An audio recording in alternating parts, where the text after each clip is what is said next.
नमस्कार। कभी सोचा है कि एक छोटे से कीड़े और एक विशाल वेल में आखिर क्या कॉमन है?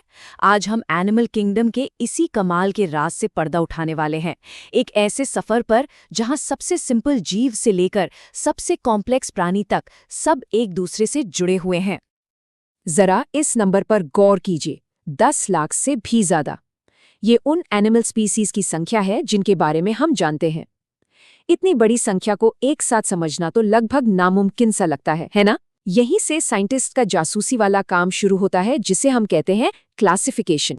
तो सवाल ये है कि इतनी बड़ी बायोलॉजिकल पजल को कोई सुलझाए तो सुलझाए कैसे? साइंटिस्ट कुछ बेसिक सुराग ढूंढते हैं, जैसे कि बॉडी का स्ट्रक्चर कैसा है या डेवलपमेंट का तरीका क्या है। यही सुराग हमें ये समझने में मदद करते हैं कि कौन सा जानवर किसके परिवार का हिस्सा है। तो चलिए देखते हैं कि हमारा आज का सफर कैसा रहेगा।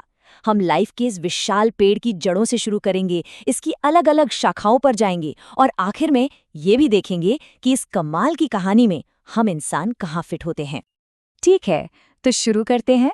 किसी भी जानवर को क्लासिफाई करने के लिए बायोलॉजिस्ट कुछ खासियतों को एक ब्लूप्रिंट की तरह इस्तेमाल करते हैं। ये नियम हमें एनिमल किंगडम की इस विशाल पजल के टुकड़ों को सही जगह पर रखने में मदद करते हैं। पहला नियम है लेवल ऑफ ऑर्गेनाइजेशन। इसे ऐसे समझिए जैसे हम लेगो ब्लॉक्स से कुछ बना रहे हों। स्टेप 1 में स्पंज जैसे सिंपल जीवों में सेल्स बस बिखरे हुए ब्लॉक्स की तरह होते हैं। स्टेप 2 जेलीफिश में ये सेल्स जुड़कर टिश्यूज बनाते हैं, मानो जैसे ब्लॉक्स को जोड़कर एक दीवार बना दी हो। और फिर स्टेप 3 और 4 में जैसे जैसे हम और कॉम्प्लेक्स जीवों की तरफ बढ़ते हैं, ये टिश्यूज मिलकर ऑर्गन और फिर ऑर्गन सिस्टम बनाते हैं, बिल्कुल एक पूरे घर की तरह जिसमें हमारा डाइजेस्टिव सिस्टम भी शामिल है। अब बात करते हैं बॉडी डिजाइन की, यानी सिमेट्री की। बाईं तरफ देखिए, ये है रेडियल सिमेट्री। सोचिए ये एक पिज्जा है जिसे आप किसी भी एंगल से काटें हमेशा बराबर टुकड़े मिलेंगे। लेकिन दाईं तरफ ज्यादातर जानवरों में बायलैटरल सिमेट्री होती है, मतलब सिर्फ एक ही लाइन है जिससे शरीर के 2 बराबर हिस्से, एक लेफ्ट और एक राइट, बनाए जा सकते हैं, ठीक हमारे शरीर की तरह। हमारा अगला सुराग छिपा है डेवलपमेंट की शुरुआती लेयर्स में। सिंपल जानवर डिप्लोब्लास्टिक होते हैं, मतलब 2 लेयर वाले सैंडविच की तरह, बस एक बाहरी और एक अंदरूनी लेयर। लेकिन ज्यादातर एडवांस्ड जानवरों में बीच में एक तीसरी लेयर भी होती है जिसे मीजोडर्म कहते हैं, और यही वो मैजिकल लेयर है जिससे दिल, किडनी और मसल्स जैसे कॉम्प्लेक्स ऑर्गन्स बन पाते हैं।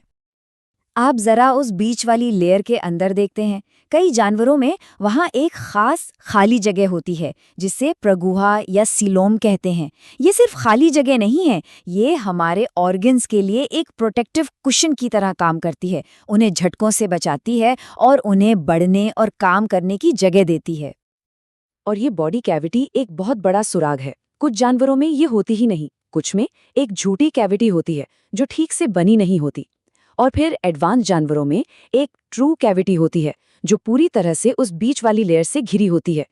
ये एवोल्यूशन के रास्ते में एक बहुत बड़ा मोड़ है। तो अब जब हम नियम समझ गए हैं, तो चलिए अपने फैमिली ट्री को बनाना शुरू करते हैं। हम शुरुआत करेंगे सबसे पुराने और सबसे सिंपल एनिमल ग्रुप से। हमारे पेड़ की जड़ों में है संघपोरीफेरा यानी स्पंज। ये दुनिया के सबसे सिंपल मल्टी सेलुलर जानवर हैं। इनके पास कोई ऑर्गन नहीं होते, बस अलग अलग काम करने वाले सेल्स का एक ग्रुप होता है। इनकी सबसे खास बात है इनका शरीर, जो एक जिंदा फिल्टर की तरह काम करता है और पानी से अपना खाना छान लेता है। अब एक कदम ऊपर चलते हैं, संघ नाइडेरिया की ओर, जिसमें जेलीफिश और कोरल्स आते हैं। यहाँ हमें एवोल्यूशन का पहला बड़ा स्टेप दिखता है। सेल्स अब टिश्यूज बना रहे हैं। और हाँ, इनके पास एक सुपर पावर भी है, खास डंक मारने वाले सेल्स जिनसे ये अपना शिकार पकड़ते हैं। और यहाँ से एवोल्यूशन की रफ्तार सच में तेज हो जाती है। कुछ बड़े इनोवेशंस ने नए और ज्यादा कॉम्प्लेक्स एनिमल फॉर्म्स को जन्म दिया। ये लाइफ की हिस्ट्री का एक बहुत ही एक्साइटिंग चैप्टर है। मिलिए चपटे कृमियों से, ये एक बहुत बड़ी क्रांति लेकर आते हैं। ये पहले ऐसे जीव हैं जिनका एक सिर है और एक पूंछ है, मतलब ये एक दिशा में आगे बढ़ सकते हैं। याद है वो 3 लेयर्स? इनके पास तीनों है, पर अभी भी ऑर्गन्स के लिए कोई सेफ कैविटी नहीं है। अब आते हैं गोल कृमि। ये एक और कदम आगे हैं। ये एक झूठी बॉडी कैविटी, यानी स्यूडोसीलोम डेवलप करते हैं। ये एक असली कैविटी की तरह पूरी तरह से ऑर्गेनाइज तो नहीं है, लेकिन ये एक प्रोटोटाइप की तरह है जो ऑर्गन्स को डेवलप होने और बेहतर काम करने की जगह देता है। और अब केंचुओं जैसे एनिलिडा के साथ हमें दो जबरदस्त ब्रेक थ्रू देखने को मिलते हैं। एक तो सच्ची ऑर्गेनाइज्ड बॉडी कैविटी और दूसरा सेगमेंटेशन, यानी शरीर का टुकड़ों में बटा होना। शरीर को ऐसे सेगमेंट्स में बांटने से बेटर मूवमेंट और खास काम करने वाले ऑर्गन्स को डेवलप होने में मदद मिलती है।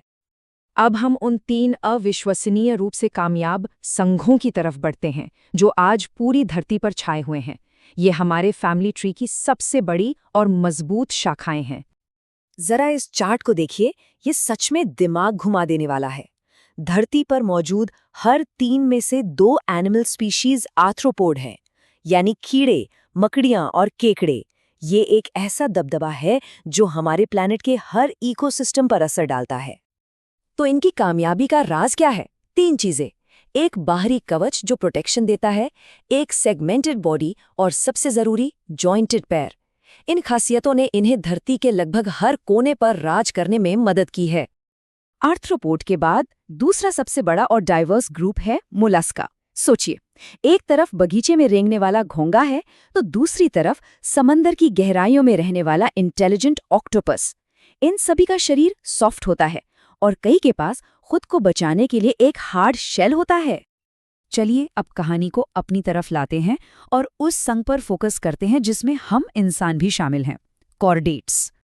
तो ऐसी क्या खास बात है हम कॉर्डेट्स में जो हमें बाकियों से अलग करती है? ये केवल यही बताती है। हम कॉर्डेट्स में एक फ्लेक्सिबल रॉड यानी नोटोकॉर्ड होती है जो हमारी रीढ़ की हड्डी का बेस है। हमारा नर्वस सिस्टम पीठ की तरफ और खोखला होता है, जबकि हमारा दिल शरीर के सामने की तरफ होता है।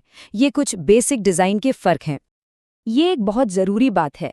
सारे वर्टिब्रेट्स कॉर्डेट्स हैं, पर सारे कॉर्डेट्स वर्टिब्रेट्स नहीं हैं। इसका मतलब यह है कि वर्टिब्रेट्स यानी जिनकी रीढ़ की हड्डी होती है, वो कॉर्डेट्स नाम के एक बड़े परिवार का हिस्सा हैं, जिसमें कुछ और भी सिंपल मेंबर्स शामिल हैं जिनके पास रीढ़ की हड्डी नहीं होती। तो हमने जीवन के इस विशाल पेड़ की जड़ों से शुरू करके अपनी शाखा तक का सफर तय किया। हमने देखा कि कैसे करोड़ों सालों में छोटे छोटे बदलावों से ये कमाल की डाइवर्सिटी बनी। और ये हमें एक बड़े सवाल पर लाकर छोड़ देता है, इस लगातार बदलती कहानी का अगला महान चैप्टर क्या होगा और उसमें हमारा किरदार क्या होगा।